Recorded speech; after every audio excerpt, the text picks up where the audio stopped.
আসসালামু আলাইকুম। আচ্ছা, আমরা এর আগের ভিডিওতে আমরা প্রিপোজিশনাল সমস্ত লিস্টগুলো দেখেছিলাম যে কয়টা প্রিপোজিশন আছে ইন টোটাল। তো আজকে আমরা সিম্পলি একটা প্রিপোজিশনের জাস্ট ব্যবহার দেখব। তারপর ক্রমান্বয়ে আমরা একটা একটা করে ভিডিও আপলোড করব যে প্রত্যেকটা প্রিপোজিশনের অ্যাপ্লাই আমরা সেন্টেন্সের মধ্যে কীভাবে করতে পারি। তো আজকে আমরা অ্যাবাউট প্রিপোজিশন সম্পর্কে একটু আইডিয়া জেনারেট করব। তো প্রথমত অ্যাবাউট প্রিপোজিশনটা একটা সেন্টেন্সের মধ্যে কোন কোন অর্থে ব্যবহৃত হয় সেটা যদি আমরা একটু দেখার চেষ্টা করি। তো প্রথমত হচ্ছে যে কোনো বিষয় এক নম্বর হচ্ছে যে কোনো বিষয় বা কোনো কিছু সম্পর্কে, এই অর্থে আমাদের অ্যাবাউট প্রিপোজিশনটা আমরা সেন্টেন্সের মধ্যে বসাতে পারি। 2 নম্বর অর্থটা হচ্ছে যে অ্যাপ্রক্সিমেশন বা আমরা বলতে পারি আনুমানিক অর্থে।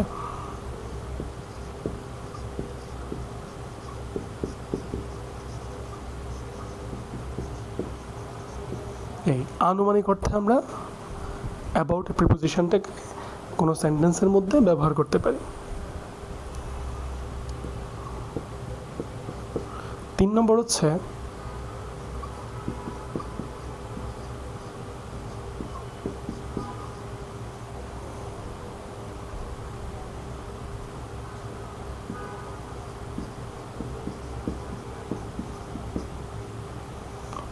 অনুভূতি প্রকাশের ক্ষেত্রে আমরা অ্যাবাউট প্রিপোজিশনটাকে কোনো একটা সেন্টেন্সের মধ্যে ব্যবহার করতে পারি।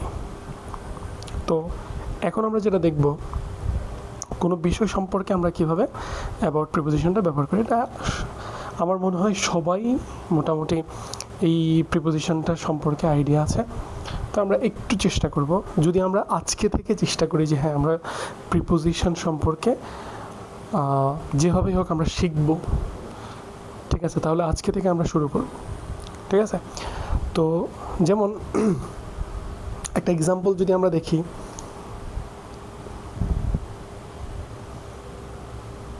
কি হতে পারে এক্সাম্পলটা হতে পারে যেমন আমি তোমার সম্পর্কে বলছি বা কথা বলছি, আমি তোমার সম্পর্কে কথা বলছি, ঠিক আছে। তাহলে আই অ্যাম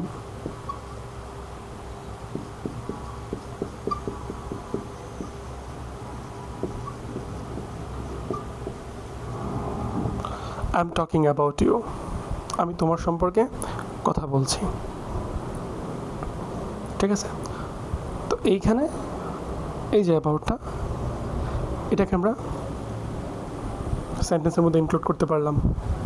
তো আমরা জানি প্রিপোজিশন কথাটার মানে কি। প্রিপোজিশন মানে হচ্ছে প্রি মানে পূর্বে, পজিশন মানে অবস্থান, অর্থাৎ নাউন বা প্রোনাউনের পূর্বে প্রিপোজিশনটা সবসময় বসে। তো এখানে ইউটা হচ্ছে আমার কি একটা প্রোনাউন, ঠিক আছে।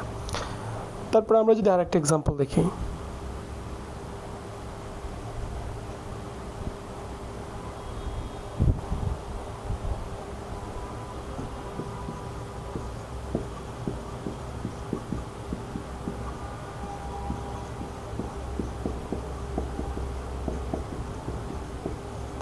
The book is about history. The book is about history. মানে এই বইটা হচ্ছে যে ইতিহাস সম্পর্কে বলে। The book is about history.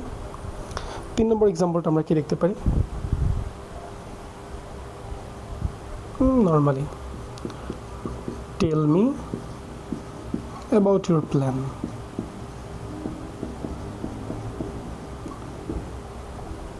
Tell me about your plan. তো এরকম অসংখ্য এক্সাম্পল আমরা এখান থেকে তৈরি করতে পারি। তো আমি আপনাদেরকে বলবো যে আপনারা চেষ্টা করবেন যাতে এখান থেকে আরও কিছু সেন্টেন্স আপনারা তৈরি করতে পারেন এর পাশাপাশি, ঠিক আছে। তো এটা গেল হচ্ছে প্রথম যে ব্যাপারটা বা প্রথম অর্থটা বা প্রথম মিনিংটা গেল এটা।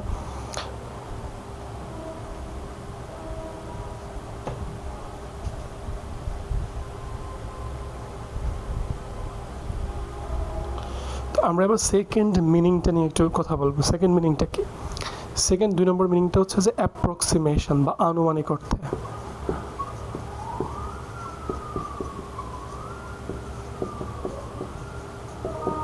আনুমানিক অর্থে অ্যাবাউটের ব্যবহার। তো আনুমানিক অর্থে অ্যাবাউটের ব্যবহার বলতে আমরা একটা এক্সাম্পল দেখতে পারি, যেমন নর্মালি আমি ওইখানে গিয়েছি প্রায় সন্ধ্যা 6টায়। আমি ওইখানে গিয়েছি প্রায় সন্ধ্যা 6টায়। আমি ওইখানে গিয়েছি প্রায় সন্ধ্যা 6টায়। ওকে, আমি ওইখানে গিয়েছি প্রায় সন্ধ্যা 6টায়।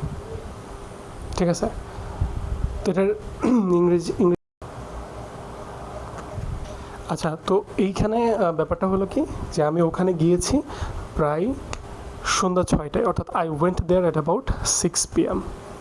তো এইখানে 2টা প্রিপোজিশন বসলো, অ্যাট অ্যাবাউট। ঠিক আছে, তো অনেকের প্রশ্ন হতে পারে যে এখানে 2টা প্রিপোজিশন কেন হলো।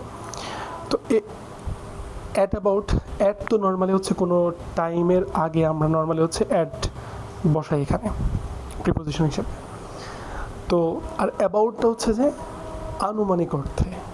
ঠিক আছে, আনুমানিক অর্থে অ্যাবাউটটা বসে, তো সেই কারণে টাইমের আগে এবং অ্যাটের পরে আমরা অ্যাবাউটটা বসাবো। তাহলে I went there at about 6 PM। Normally হতে পারে যে আমি কালকে অফিসে গিয়েছিলাম প্রায় সকাল 6টার দিকে। ঠিক আছে, আমি কালকে অফিসে গিয়েছিলাম প্রায় সকাল 6টার দিকে। ঠিক আছে, তো এটার সেন্টেন্সটা কী হবে? I went to the office start at about 6 AM। I went to the office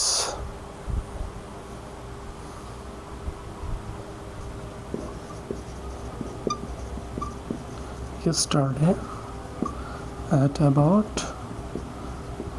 6 AM। ঠিক আছে,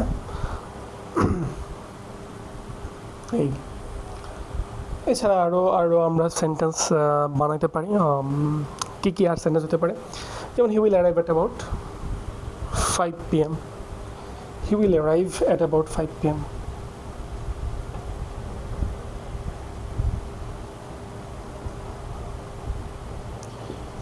He will arrive at about 5 PM। তো এরকম আরও অসংখ্য সেন্টেন্স হইতে পারে। তো আমি আপনাদেরকে বলবো, আপনারা নিজেদের মতো করে অ্যাটলিস্ট চেষ্টা করবেন যে বাকি সেন্টেন্সগুলো আপনারা তৈরি করতে পারেন কিনা, এবং আশা করি পারবেন, এটা কোনো ব্যাপার না। তারপর আমরা যদি হচ্ছে 3 নম্বর মিনিংয়ে যাই, 3 নম্বরটা আমাদের কী ছিল? 3 নম্বরটা ছিল হচ্ছে যে অনুভূতি প্রকাশের ক্ষেত্রে বা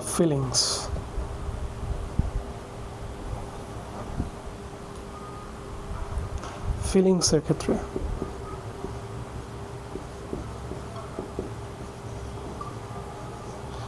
ফিলিংসের ক্ষেত্রে আমরা অ্যাবাউট প্রিপোজিশনটা কীভাবে ব্যবহার করতে পারি?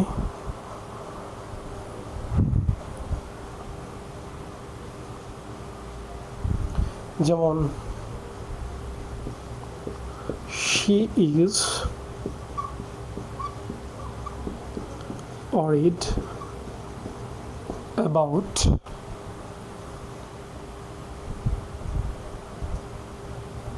her exam। she is worried about her exam, সে তার পরীক্ষা নিয়ে খুবই চিন্তিত। ঠিক আছে, তো এটা হচ্ছে যে ফিলিংসটা, অনেকে হচ্ছে চিন্তিত। ঠিক আছে, স্যাডের বিষয়টা আসে এখানে। আবার অনেকে আসে যে এক্সাইটেড ব্যাপারটা, যেমন I am very excited about the trip.